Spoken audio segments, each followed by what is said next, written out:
زيارة سعيدة يا فندم. يا أستاذ الباسبور اللي بعده. مساء الخير حضرتك. بونجور. حضرتك أول مرة تيجي الفاتيكان؟ لا طبعا سعادة الباشا، انا ما اتمشيت في شوارعها وكلت جندوفلي من عند بحورها وكلت فريسكتها وحبيتها. حورها؟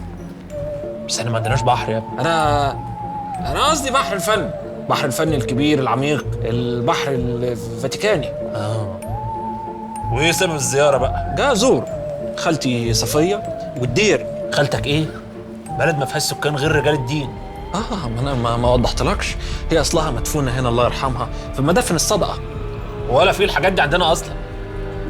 بصراحة أنا كنت جاي هنا عشان نفسي أشوف البابا وأقول له. تقول له ايه؟ لا بصراحة مش حافظ الباقي. للاسف ما ينفعش اي حد يقابل البابا، بعدين شكلك ما تعرفش مين هو البابا. لا طبعا ميسي.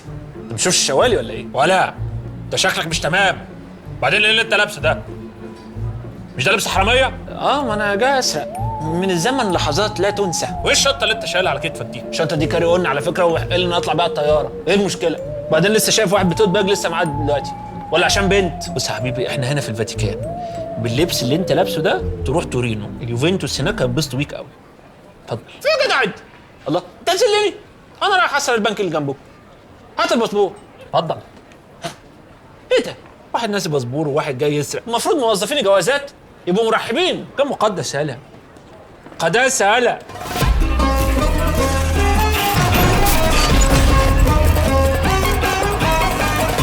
أعزائي المشاهدين السلام عليكم ورحمة الله وبركاته، أهلا بكم في حلقة جديدة من برنامج الدحيح. خليني يا عزيزي أخدك من إيدك ونطلع على أصغر دولة في العالم. إحنا دلوقتي يا عزيزي في ظهر يوم مشمس، واقفين سوا في ساحة القديس بطرس. لو بصيت حواليك يا عزيزي هتلاقي آلاف الناس اللي جايين من كل حتة، كله بيطلع كاميرات وعمال يتصور ومقضيها. فجأة صوت أجراس الكنيسة العملاقة بيرن من بعيد، بتحس يا عزيزي بهيبة مهيبة وأنت حرفيا واقف في أصغر دولة في العالم. إحنا يا عزيزي بنتكلم على دولة الفاتيكان، لو ما تعرفش يعني. إحنا يا عزيزي في دولة الفاتيكان. الدولة دي كلها على بعضها مساحتها ما تساويش نص كيلومتر مربع، يعني لو حد عامل محشي في الفاتيكان البلد كلها عرفت. خليني اقول لك يا عزيزي ان عدد السكان بيقدر تقريبا ب 900 نسمة، البلد كلها ممكن تتجمع حرفيا على جروب واتس دفعة. ولكن على الرغم من ان الفاتيكان بلد صغيرة، الا ان المكان ده هو مقر القيادة الروحية لاكثر من 1.5 مليار انسان على وجه الكوكب كله. حوالي 1.4 مليار كاثوليكي بيعتبروا مدينة الفاتيكان دي اكثر بقاع الارض قداسة. دولة بالرغم من مساحتها الصغيرة الا ان تأثيرها السياسي على مستوى العالم ضخم جدا. المفارقة الثانية يا عزيزي ان المكان اللي انت واقف فيه ده زمان جدا ايام الامبراطورية الرومانية كان هو المشهد والمسرح الرئيسي لاضطهاد المسيحيين الاوائل. في البقعة الروحانية اللي بكلمك عنها دي دم المسيحيين الاوائل كان بيتم سفكه. اول يا عزيزي ما تخش الساحة الضخمة عينك هتروح على مسلة فرعونية واقفة في نص الميدان، مسلة كبيرة انتقلت الى روما من زمن بعيد جدا من ايام الامبراطور كاليجولا، وكانت محطوطة في ميدان قديم مخصص لسباق الخيل اسمه سيرك نيرون. هذه المسلة يا عزيزي شهدت على احداث مروعه. المسله دي شافت صلب القديس بطرس نفسه سنه 64 ميلاديه. وقتها يا عزيزي لو تفتكر من حلقه جيم اوف ثرونز كان هناك امبراطور اسمه نيرون، وده تخصصه كان في تعذيب المسيحيين خصوصا بعد حادثه حريق روما المعروف. طب يا ابو حماد، من هو القديس بطرس؟ القديس بطرس اسمه مهم جدا في المسيحيه، هو واحد من تلامذه المسيح واول اسقف في روما. في عهد نيرون القديس بطرس في هذا المكان اتصلب بالمقلوب، وبعد رحيل القديس بطرس اتباعه دفنوه بسرعه في مدفن بسيط جنب السيرك ده. ايوه يا عزيزي، المكان اللي تحت رجلك ده ممكن يبقى فيه مدافن لقديسين من 2000 سنة، ولكن النهاردة المسلة دي بتشوف مشهد مختلف تماما. آلاف المؤمنين والحجاج بيجوا المكان ده عشان يصلوا عند قبر القديس بطرس، القبر اللي موجود تحت أكبر كنيسة في العالم تقريبا، كاتدرائية القديس بطرس اللي قدامنا. طب يا أبو أحمد ثانية واحدة، كيف لهذا الموقع الذي كان دمويا في يوم ما يتحول ليصبح واحدة من أكثر البقاع قدسية في العالم؟ يبدو أن هناك حلقة أوبرالية سوف تمتد لدقائق طويلة. أروح قصها عليا بسرعة، هخرج يا عزيزي وأرجع قصها عليك. بعد دفن القديس بطرس والمسيحيين الاوائل في هذا المكان يا عزيزي، فضلت المسيحيه ممنوعه ومضطهده لفتره، ولكن بالرغم من الخطر ده المؤمنين كانوا بيزوروا قبر القديس بطرس في السر ويصلوا هناك في رحلات حج سريه، وتروح ايام وتيجي ايام لحد ما نوصل للقرن الرابع وتعتنق الامبراطوريه الرومانيه الديانه المسيحيه، ويجي الامبراطور الروماني قسطنطين واحد من اشهر الاباطره الرومان، وده لانه اول امبراطور روماني يعتنق الديانه المسيحيه. مش بس كده، ده بيخليها ديانه مكانه معترف بيها في الامبراطوريه. مش بس كده، فاكرين قبر القديس بطرس اللي كنا بنروح ملثمين عشان نصلي هناك؟ قسطنطين هيبني فوق القبر ده كنيسه ضخمه لتخليد ذكرى القديس بطرس. الكنيسه دي كانت مبهره جدا في وقتها، طولها 100 متر وعرضها 65 متر، وفضلت صامده في مكانها لقرون طويله. انت عزيزي في اوروبا في عصر لبش، الكنيسه فضلت على هذا الوضع لحد القرن ال14 لما بتحصل حاجه معروفه تاريخيا ببابويه افانيون. دي الفتره اللي البابوات سابوا فيها روما وقعدوا في مدينه افانيون في فرنسا، وهنا الكنيسه دي تم اهمالها واصبحت حالتها سيئه جدا. بيفضل الوضع كده يا عزيزي لحد ما بتيجي سنه 1506 ويجي البابا يوليوس الثاني. الله يا ابو حميد بقى كده هيرممها ويرجعها تاني. لا يا عزيزي هيهدها. ايه ليه يا ابو حميد؟ لا عزيزي ناقص ان هو هيهدها ويبني كاتدرائيه جديده، كاتدرائيه اعظم بكتير من الاولى، هترمز لقوه الكنيسه وتاكد على قوه روما. البابا يوليوس الثاني حط حجر اساس هذه الكنيسه بنفسه في ابريل 1506. مشروع الكنيسه ده فضل مكمل لاجيال، اشتغل عليه خيره فنانين اجيال عصر النهضه، منتخب العالم في الفن والمعمار، برامانتي في التصميم، وبعده مايكل انجلو ورافائيل ديلابورتا، كل واحد بلمسته. المشروع فضل شغال اكتر من 100 سنه، اكتر من قرن عشان الشغل يتسلم، عشان يتم افتتاحها رسميا سنه 1626 في عهد البابا اوربان الثامن، كاتدرائيه القديس بطرس الحديثه اللي فضلت اكبر كنيسه في العالم لقرون، وحاليا هي الثانيه بعد كنيسه موجوده في كوت ديفوار، بس لسه هي الاهم والاشهر بمساحه 22,000 متر مربع، اكبر من الفاتيكان. الكنيسه تقدر تتسع لاكتر من 60,000 شخص يقدروا يا عزيزي يصلوا مع بعض تحت سقف واحد. دلوقتي احنا جوه الكاتدرائيه، بعد ما نعدي البوابه الضخمه عينك هتتعلق فورا بالقبه المشهوره اللي عملها مايكل انجلو، القبه الفخمه الكبيره جدا بارتفاع 136 متر تقريبا، مكتوب حواليها بحروف ضخمه الجمله الشهيره اللي قالها المسيح لبطرس: انت بطرس وعلى هذه الصخره ابني كنيستي. النور داخل من شبابيك القبه بشكل بديع عشان ينور اركان الكنيسه. لما تكون ماشي على رخام فاخر حواليك تماثيل القديسين من كل ناحيه، هتحس ان انت صغير جدا تحت السقف العالي ده. على يمين المدخل هتشوف تمثال بيتا الشهير، التمثال اللي نحته مايكل انجلو وهو عنده 24 سنه بس. تمثال بيمثل السيده مريم وهي شايله جسم المسيح بعد الصلب، دلوقتي بقى محمي بلوح ازاز بسبب محاولات تخريب قديمه حصلت في السبعينات، الا ان التمثال لحد النهارده لسه مبهر بكل تفاصيله وكل الحزن اللي فيه. وجوه الكاتدرائيه عند المسبح الرئيسي هتشوف المظله البرونزيه الضخمه البلدكينو اللي صممها الفنان برنيني في القرن ال17. عزيزي عدي معايا النطق عشان انا مش كويس في الفاتيكاني. ايطاليا اقول لك المنيو كله عادي تمام، الفاتيكاني بعافيه شويه. المهم يا عزيزي المظله دي متشاله على اعمده حلزونيه تحت القبه على طول، تحتها بالظبط قبر القديس بطرس. ورا المسبح في كرسي اسقفي قديم وهو كرسي القديس بطرس، محفوظ جوه تحفه فنيه برضه من تصميم برنيني. الكرسي ده بيرمز لاستمراريه الكرسي الرسولي من ايام بطرس لحد البابا الحالي.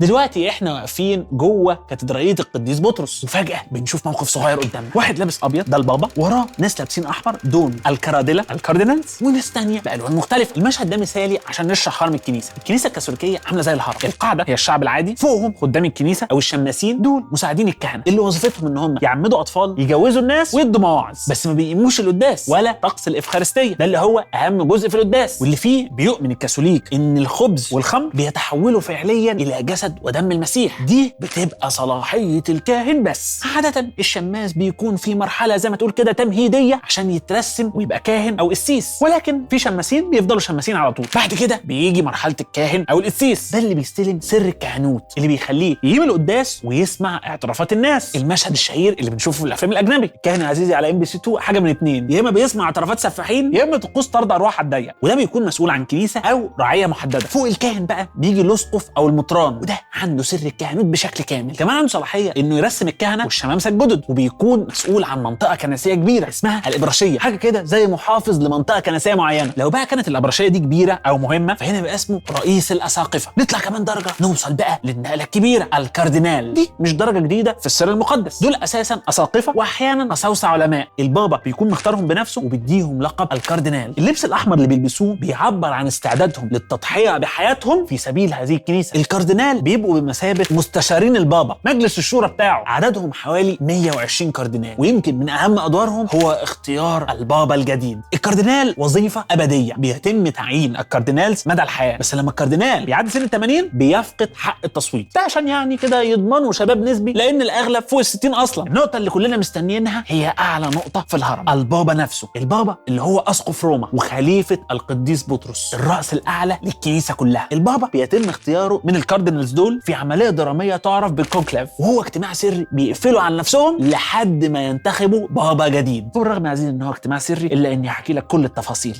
ده سبق صحفي ده يا ابو حميد. عزيزي انا حبايبي في الفاتيكان كتير. هجاس يا ابو حميد، اذا كان الفاتيكان نفسها مش كتير.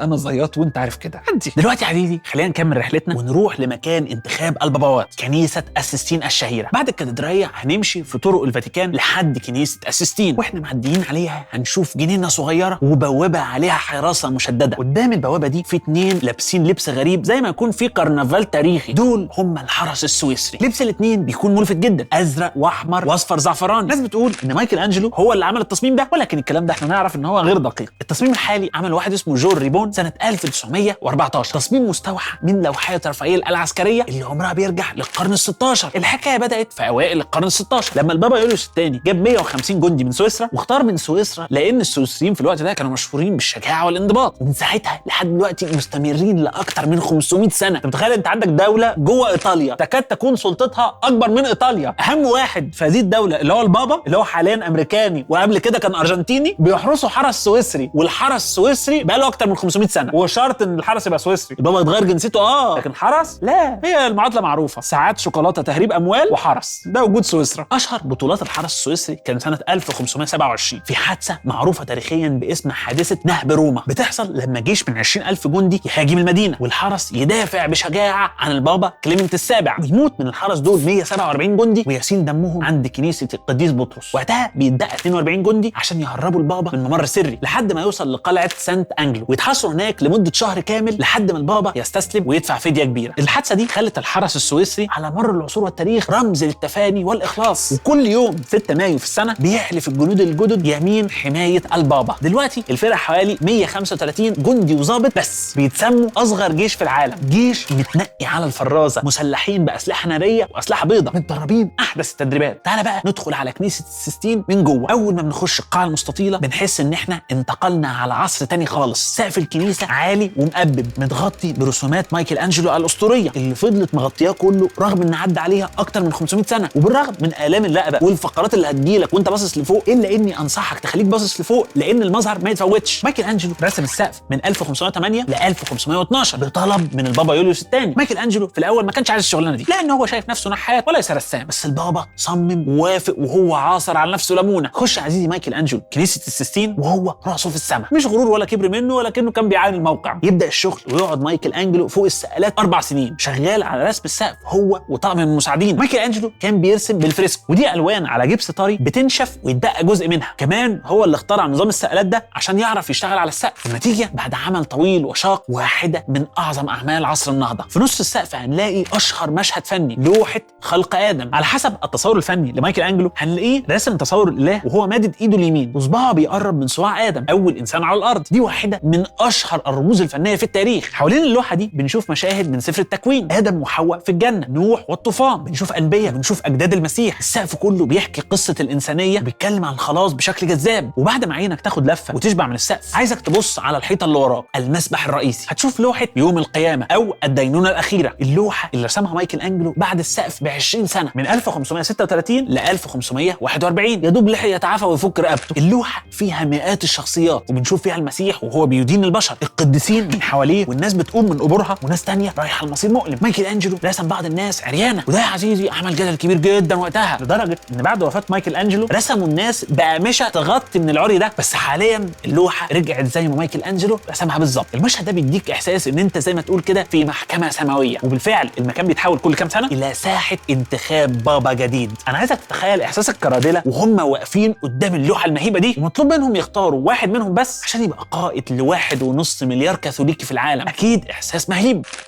عزيزي المشاهد الجميل، عايزك تشغل معايا خيالك شويه. احنا هنتكلم عن انتخاب البابا. للاسف مش هينفع اوريك هذه العمليه، محتاجين نعمل قفزه سريعه كده بالخيال. نتخيل ان كنيسه السيستين اللي احنا فيها دي فضيت تماما من السياح والكراسي اترصت جنب بعض بعنايه. المكان بيتم تجهيزه لحدث جلل وقت انعقاد الكونكلاف او الاجتماع السري اللي قلت لك عليه، اللي بيجتمع فيه الكرادله لانتخاب بابا جديد. ابو حماد ما تاخذنيش، بس انت عمال تقول كونكلاف انا مش بطريرك سابق، راعي فرق الثقافات. اصل كلمه كونكلاف لاتيني ومعناها الحرفي كونكليف يعني مع مفتاح، وده لان هم فعليا بيحبسوا الكاردينال، بيقفلوا عليهم الابواب بالمفتاح جوه الكنيسه، مش هتخرجوا غير اما تختاروا بابا جديد. كل الابواب بتتقفل، ممنوع اي تواصل مع العالم الخارجي، ممنوع تليفونات، كل الاجهزه بتتجمع عشان ضمان السريه. الكونكلاف ده بيتم انعقاده بعد وفاه البابا او استقالته، الاستقاله اللي عاده بتبقى حدث نادر، حدث ما بيحصلش كتير. اخر مره شفناها كان سنه 2013، وفي خلال من 15 يوم ل 20 يوم كحد اقصى من اللحظه اللي بيفضى فيها كرسي البابا، كل القرادله اللي تحت سن 80 سنه بيتم دعوتهم الى روما. قبلها بيعملوا اجتماعات تمهيديه اللي هي المجمعات العامه، بيناقشوا فيها وضع الكنيسه والتحديات، وبيتناقشوا في الانتخابات، وبعدها بيتم تحديد يوم دخولهم لكنيسه السيستين وبدايه التصويت. المراسم نفسها ما اتغيرتش لقرون. في صباح اليوم المحدد القرادله بيصلوا قداس احتفالي، قداس انتخاب البابا. بيصلوا القداس في كاتدرائيه القديس بطرس، وبعد الظهر بيتجمع الكاردينالز اللي ليهم حق الانتخاب، بيبقوا حوالي 120 كاردينال غالبا، بيدخلوا كنيسه السيستين في موكب رسمي لابسين الزي الاحمر بتاعهم. بعد كده الابواب بتتقفل وبيعلن كبير التشريفات باللاتيني اكسترا اومز، يعني كله يطلع بره، في اشاره لخروج كل شخص مالوش دور مباشر في العمليه. وهنا الكنيسه بتفضل مقفوله تماما على الكاردينالز وعدد قليل من الموظفين، زي مثلا رئيس التشريفات وشويه كهنه ومجموعه اطباء للطوارئ. خليني اقول لك يا عزيزي ان الكاردينال الصغير اللي فيهم يبقى عمره 60 سنه، فبنبقى محتاجين يبقى فيه اطباء، ده غير بعض المساعدين اللي بيبقوا موجودين اثناء المراسم. في هذه اللحظه يا عزيزي بتسود السريه التامه. الكاردينالز بيبقوا قاعدين على الجنبين قدام المسبح وتحت صوره يوم القيامه عشان يبدا التصويت بشكل مباشر. في اوراق اقتراع بيكتبوا عليها اسم المرشح، رجل كاثوليكي معمد، وغالبا بيبقى كاردينال زميلهم. كل كاردينال بيصلي صلاه ويقسم انه هينتخب بعد ما يفكر كويس في سبيل مجد الله ومصلحه الكنيسه، وبعد كده يمشوا واحد واحد ناحيه المسبح. كل كاردينال بيرفع الورقه ويتنيها مرتين ويحطها جوه صح او كاس كبير قدامهم. في 3 كرادله معينين بتبقى وظيفتهم المراقبه والفرز، دول بيجمعوا الاصوات وبيعدوها عشان يعرفوا مين اكتر بابا خد اصوات. المطلوب بقى عشان يبقى في بابا منتخب انه يبقى واخد تلتين الاصوات على الاقل، يعني مثلا لو العدد 120 ناخب من الكاردينالز لازم المرشح ياخد على الاقل 80 صوت. بيعملوا جولتين صباحا وجولتين مساء كل يوم، يعني 4 اقتراعات في اليوم بالكتير، وبعد كل تصويت بيعدوا الاصوات. لو ما فيش حد وصل لاصوات وتلتين الاصوات فالورق بيتحرق في فرن جوه الكنيسه ويضيفوا عليه ماده تخلي الدخان لونه اسود عشان يطلع من مدخنه صغيره على سطح الكنيسه والعالم بره الكنيسه يشوفها. الناس بره الكنيسه بتترجم اشاره الدخان الاسود ان لسه ما فيش بابا جديد، وممكن الاشاره دي تتكرر مره واثنين وثلاثه واربعه، ده في حاله عدم اجتماع الكاردينالز على واحد ياخد تلتين الاصوات. واحمد من كلامك حسيت ان ده موقف حساس، فسيبهم ياخدوا وقتهم عادي، ما تستعجلهمش. خليني يا عزيزي احكي لك على حاجه حصلت في القرن ال13 لما بتحصل واحده من اغرب حكايات انتخاب البابا في التاريخ. الكرادله كانوا في حاله حيره وانقسام وما عرفوش يحسموا موضوع الاصوات ده، فضلوا منقسمين ومختلفين لاسباب سياسيه. قعدوا جوه قد ايه يا عزيزي؟ 3 سنين كامله. 3 سنين. في الاول قالوا نسيبهم براحتهم، بعد كده بداوا يقللوا الاكل والشرب بالتدريج عشان يزهقوهم ويجبروهم ياخدوا قرار بسرعه. لقوا ان مفيش فايده، راحوا شايلين سقف القصر اللي كانوا مجتمعين فيه وخلوهم قاعدين في الطل تحت الشمس والمطر لغايه ما يتفقوا وينتخبوا بابا جديد بتلتين الاصوات، واخيرا بيحصل انتخاب البابا. الحادثه دي خلت البابا المنتخب وقتها جريجورس العاشر يحط قوانين جديده عشان الانتخابات ما تطولش، ومن ساعتها الكنيسه بقت بتقفل عليهم رسميا بترتيب رحيم شويه وبيتمنع عنهم كل وسائل التشتيت عشان القرار يبقى اسرع، وده كان له نتائج مبهره. وده خلى اطول كونكلاف في القرون الاخيره يقعد 50 يوم بالكتير، طبعا لسه كتير بس ده اطول واحد ما عادوش 3 سنين يعني. واقصر واحد عمل سنه 2005 وقت انتخاب البابا بنديكت، قعد يومين بس. لما الكاردينالز يتفقوا على اسم والبابا المنتخب بيوافق لان نظريا ممكن يرفض بس ده بيبقى حدث نادر، بعدها اوراق الاقتراع بتتحرق ولكن بماده تانية، ماده تخلي الدخان لونه ابيض. الدخان الابيض اشاره انه خلاص تم انتخاب البابا الجديد. هنا الاجراس بتدق والناس بتهلل وتسقف. جوه كنيسه السيستين بنشوف عميد الكاردينال وهو واقف قدام البابا المنتخب وبيساله بشكل رسمي هل تقبل انتخابك بشكل قانوني لمنصب الحبر الاعظم. ولما البابا بيوافق عميد الكاردينالز بيساله تحب تسمي نفسك ايه؟ خد بالك ان كل بابا بيختار لنفسه اسم جديد. البابا الحالي هو ليو الرابع عشر بس اسمه الاصلي روبرت فرانسيس بريفوس، واللي قبله البابا فرانسيس واسمه الاصلي خورخي ماريو بيرجوريو. بعد اختيار الاسم البابا الجديد بيدخل غرفه الدموع، جوه بيلبس الزي البابوي الابيض وبيكونوا مجهزين له 3 مقاسات احتياطي، وخلال ساعه من الدخان الابيض الكاردينال البروتودياكون اللي هو كبير الشمامسه الكاردينالز بيطلع على الشرفه ويعلن باللاتيني ان اصبح عندنا بابا هيبوس بابام، ويقول اسمه الاصلي والجديد عشان بعدها البابا الجديد يظهر للعالم وسط فرحه الالاف، يظهر في ساحه القديس بطرس. اول حاجه بيعملها البابا الجديد هو انه يدي بركته الاولى اوربي ات اوربي، يمنحها لمدينه روما والعالم كله. كده بينتهي الكونكلاف وتبدا حقبه جديده في كنيسه السيستين نفسها. وبعد ما الحشود تروح الشبابيك بتتفتح عشان المكان يتهوى ويرجع بعد ساعات متحف سياحي اشتغل تاني يوم الصبح في مفارقه عجيبه عن مكان بياخد ادوار مختلفه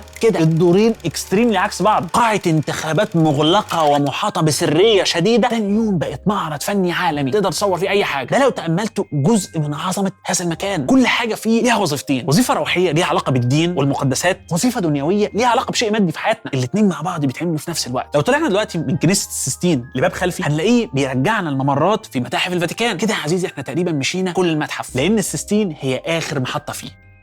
ما ينفعش يا عزيزي نعدي عن الفاتيكان من غير ما نتكلم عن المتاحف نفسها وثرواتها الفنيه. متاحف الفاتيكان مجموعه قصور وقاعات تاريخيه متصله ببعض. البابوات على مدار قرون جمعوا فيها اعظم التحف الفنيه. خد بالك ان بابوات عصر النهضه ما كانوش مجرد قاده روحانيين، دول كانوا عشاق الفن، بيجمعوا تحف من كل حته. عندك تماثيل رومانيه، تماثيل يونانيه، لوحات لرافائيل ومايكل انجلو، خرائط بحريه، ده غير كم هائل من المخطوطات النادره. في البدايه الكنوز دي كانت سر خاص مقتصر على شخصيات بعينها، لحد ما بتيجي سنه 1506 لما البابا يوليوس الثاني يسمع عن التمثال ده لوكن واولاده، تحفه رومانيه من القرن الاول. لما مايكل انجلو وبرامانتي شافوا ده انبهروا وقالوا للبابا ان لازم كمان الناس تشوفه، عشان بعد شهر بالظبط يتحط التمثال في ساحه التماثيل اللي موجوده في قصر بلفيدير. ودي لحظه ميلاد متاحف الفاتيكان. من الوقت ده كل بابا بيزود تماثيل ولوحات واجنحه جديده في المكان. دلوقتي عندهم 70,000 قطعه، المعروض منه 20,000 بس، الباقي كله في المخازن. احنا مشينا لحد دلوقتي حوالي 7 كيلومتر جوه المتاحف عشان نوصل لحد السيستين. المتاحف طولها حوالي 15 كيلومتر من الممرات والقاعات، متصممه بشكل حلزوني عشان تلف على مباني الفاتيكان الداخليه، وبتضم 54 قاعه ومعرض. عشان كده بينصحوا اللي عايز يشوف كل حاجه ياخد يومين 3 او يبقى عنده اولويات، لانه مش هيلحق يخلص. وده لسبب منطقي رياضيا، انت لو وقفت قدام كل قطعه 30 ثانيه نص دقيقه هتحتاج اكتر من 100 يوم عشان تكون شفتهم كلهم. ابو احمد انا عايز منك طلب ارجوك. اتفضل يا عزيزي. ممكن تحدد لي الحاجات اللي انا هشوفها في هذه الزياره؟ لان انا من كتر ما الاتحاد الاوروبي ما بيثقش فيا مديني شنجن 4 ساعات، هو عايز اتاكد ان انا لا يمكن اعرف امسكها اكسرها. دلوقتي يا عزيزي اسمح لي اكون مرشدك السياحي. خليني ارشح لك في الاول غرف رافائيل عشان تشوف جداريات عظيمه زي مثلا مدرسه اتينا. ارشح لك كمان قاعه الخرايط، ودي خرايط لايطاليا في القرن 16 رسمها اجناتسيو دانتي، وتمثال ابولو بلفيدير ولوكن في متحف بايو كليمنتينو. مش بس كده يا عزيزي، انا هخليك تروح المتحف المصري جوه الفاتيكان. يا ابو حميد بقول لك الشنجن بتاع 4 ساعات، مش هلحق ادوق مرات الغربه اروح اشوف المتحف المصري. ناس تقول لي روح السندباد بتاع روما. يا عزيزي مش قلت لي اقول لك على الحلو؟ انا بقول لك على الحلو. انا عايزك تروح المتحف الجريجوري المصري، فيه توابيت ومومياوات واثار مصريه. الحاجات دي طبعا كانت في مصر وخرجت بره. وفي كمان معرض اللوحات البيناكوتيسا او البيناكوتيكا، انا في اللاتيني تيني، ده المعرض اللي فيه اعمال ليوناردو دافنشي كرافاجيو. ده غير غرف برجها المزخرفه ومتحف العربات، عربات الباباوات على مر التاريخ. بالمناسبه عزيزي البابا فرانسيس قبل ما يموت تبرع بعربيته لغزه انها تحول لعياده صحيه متنقله لخدمه اطفال غزه. وطبعا خليني اقول لك ان تاج الرحله هي كنيسه السيستين. كده انت معاك بروجرام عسل. المتاحف دي بتمثل مصدر دخل مهم جدا للفاتيكان، وده يخلينا نسال السؤال المهم: الدوله الصغيره دي بتصرف منين؟ ال 800 واحد اللي فيها دول بيشتغلوا ايه يصدروه للعالم؟ وهنا يا عزيزي خليني اتحول من مرشد سياحي الى المرشد الاقتصادي. قالوا عليا انا هلعب اقتصاد وكيمياء، مش هسيب مجال في اليوتيوب الا وهروح اتكلم في اقتصاد وكوره وكيمياء واكل وكل حاجه. مفيش يوتيوبر هيبقى امن مني، مع طبعا محتوى الفتنس وعادات التجميل اللي هي بتعمل بيفور وافتر. انا بفضل يا عزيزي بيفور بيفور بيفور بيفور وافطر عند اهلي، دي الافطرايه الوحيده اللي بشوفها. وقبل يا عزيزي ما جاوبك على سؤال الدوله دي بتصرف منين، لازم نفهم هنا الدوله دي شغاله ازاي اصلا، يعني تروس المكنه جوه شكلها عامل ازاي. بعد ما خرجنا من المتاحف هنلاقي نفسنا في ساحه داخليه صغيره، قدامنا مبنى ضخم من القصر الرسولي، مقر سكن البابوات التقليدي ومكاتب حكم الفاتيكان. شايف يا عزيزي الشباك اللي في الدور الثالث اللي بستاره بيضه ده شباك مكتب البابا اللي بيظهر منه كل يوم حد يبارك الناس اللي تحته ويتلو عليهم صلاه التبشير الملائكي، الصلاه اللي بتحيي ذكرى بشاره الملاك بالسيده مريم. لو النور منور بالليل يبقى البابا سهران، يا اما بيصلي يا اما بيشتغل. البابا فرانسيس البابا السابق لما تم ترسيمه كبابا رفض ان هو يسكن في الشقه الفخمه اللي موجوده في القصر الرسولي، وفضل ان هو يقعد في بيت الضيافه سانتا مارتا جوه الفاتيكان، اوضه بسيطه بياكل فيها مع الناس. وده لان من تقاليد الرهبنه اليسوعيه اللي كان فرانسيس بينتمي ليها البساطه والحياه المشتركه مع الناس. كان كل يوم بيروح مكتبه في القصر، ولما يخلص يرجع ينام في جناحه المتواضع. الخطوه دي طبعا عجبت الناس حوالين العالم، ولكنها اربكت البروتوكول شويه. انت تقريبا رئيس دوله وشخص مؤثر في اكتر من مليار بني ادم، في بروتوكولات وفي تجهيزات محتاجين نعملها عشان حركتك. ولكن في النهايه الجميع تكيف وتعود على وضع فرانسيس. ابو حميد طب ما تقول لنا بقى على النظام الاداري للفاتيكان، كيف تدار الفاتيكان؟ يعني اكيد البابا مش بيدير كل هذه التفاصيل بنفسه، اكيد محتاج مساعديه. بالظبط يا عزيزي، برافو عليك. احنا عندنا كيانين متداخلين مع بعض: الكوريا رومانا وهي حكومه الكنيسه العالميه، وحاكميه دوله الفاتيكان. الكوريا رومانا عباره عن مجموعه مجالس وديكاستريات، مجازا زي وزارات كده، ده طبعا باختزال مذل، اختلال ممل، انت فاهم قصدي. الكوريا رومانا دي بتساعد البابا انه يدير الشؤون الروحيه في العالم كله. مثلا عندك دايره نشر الايمان والاساقفه والعباده الشهاده الالهيه وغيرها وغيرها. في برضه امانه سر الدوله زي مكتب رئيس الوزراء او وزاره الخارجيه، ودي بيرأسها سكرتير الدوله اللي غالبا بيبقى كاردينال سابق مسؤوليته ينسق اشغال الكوريا رومانا. الكوريا يا عزيزي زي ما تكون كده اداره شركه عالميه، البابا هنا الرئيس التنفيذي CEO، والكوريا هم مدراء تحته. اما بقى دوله الفاتيكان ككيان سياسي فليها اداره ثانيه اللي هي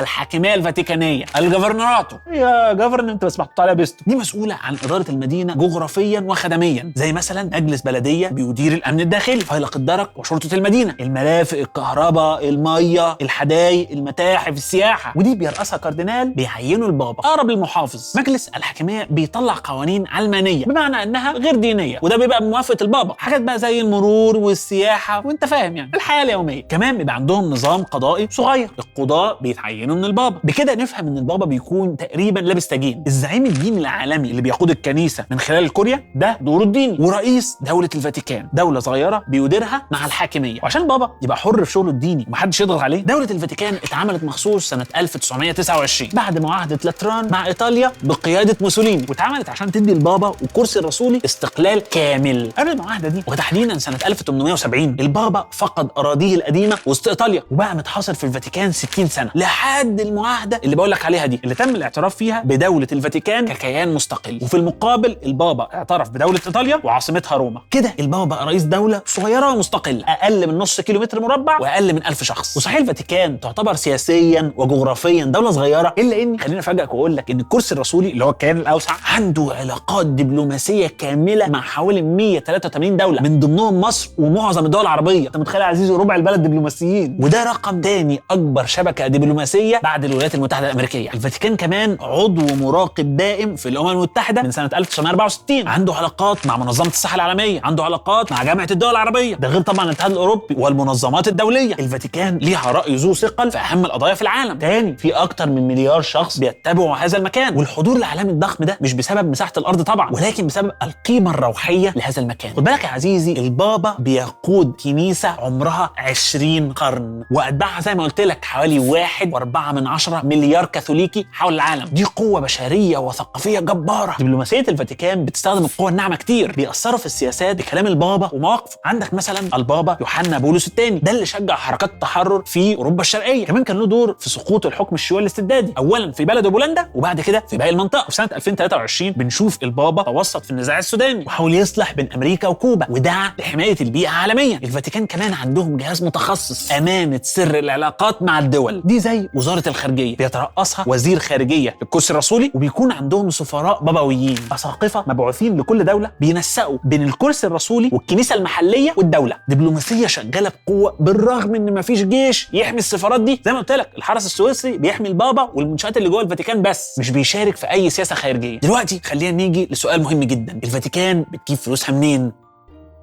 ما اظنش يا عزيزي هفاجئك لو قلت لك ان الفاتيكان ما فيهاش لا زراعه ولا صناعه ولا بترول. تاني وتالت ورابع احنا بنتكلم عن نص كيلومتر مربع. كمان الفاتيكان ما فيهاش ضرايب لان معظم سكانها من الرهبان. الدوله بيكون ليها مصدرين للدخل اساسيين، المصدر الاول هو السياحه والمتاحف، وده اكبر مصدر. خليني اقول لك ان ملايين السياح سنويا بيدفعوا حوالي 25 يورو تذكره دخول. في 2024 بس المتاحف جذبت حوالي 7 مليون زائر بايرادات عدت ال 100 مليون دولار. كمان الفاتيكان بيبيعوا طوابع بريديه وعملات يورو تذكاريه محدوده، ودي بتجيب حوالي 20 مليون يورو سنويا. ده غير بقى مبيعات التذكارات السياحيه السيفونيرز. ده المصدر الاول للدخل. المصدر الثاني هو الكرسي الرسولي. الكرسي الرسولي مسؤول عن تمويل 125 سفاره بابويه وتمويل الكوريا الرومانيه اللي قلت لك عنها والاعلام. هتلاقي بقى حاجات زي الراديو، دار النشر، وقنوات بتذيع بث مباشر لخطابات البابا. الكرسي البابوي كمان مسؤول عن حملات الاستغاثه، مساعدات التعليم والصحه، وترميم الكنائس. الفلوس دي بتيجي الكرسي الرسولي من التبرعات العالميه اللي جايه من المؤمنين الكاثوليك، وده تقليد بدأ من القرن الثامن ميلاديا. التبرعات دي في 2022 مثلا وصلت لعشرات الملايين من اليوروهات، ولكن برضو كل ده ما بيكفيش كل المصاريف. في 2021 مثلا الايرادات كلها كان حوالي 770 مليون يورو، والمصروفات كانت 803 مليون يورو، عجز 33 مليون يورو، والعجز ده كمان زاد مع ازمه الكورونا. وده اللي خلى البابا فرانسيس يطبق سياسه التقشف في 2020 و2021 لما نزل رواتب الكاردينالز وكبار المسؤولين، وقف الزيادات في الرواتب وجمد التعيينات الجديده عشان على قد ما يقدر يتجنب ان هو يمشي موظفين. غير التبرعات ومصادر الدخل دي، فالفاتيكان لها استثمارات بيخش لها فلوس من اداره الاصول اللي الكنيسه ورثتها عبر التاريخ. عندها عقارات في روما مثلا وفي العالم كله، كل الحاجات دي بتجيب لها ايراد، ده غير محفظه اسهم وسندات دوليه ضخمه. بالمناسبه يا عزيزي، ماكينه الاي تي ام اللي في الفاتيكان هي الاي تي ام الوحيده في العالم اللي تقدر تختار اللغه اللاتينيه. ابو احمد يبقى فيها فلوس، والله لو كاتبها بالصيني اعرف اطلعها.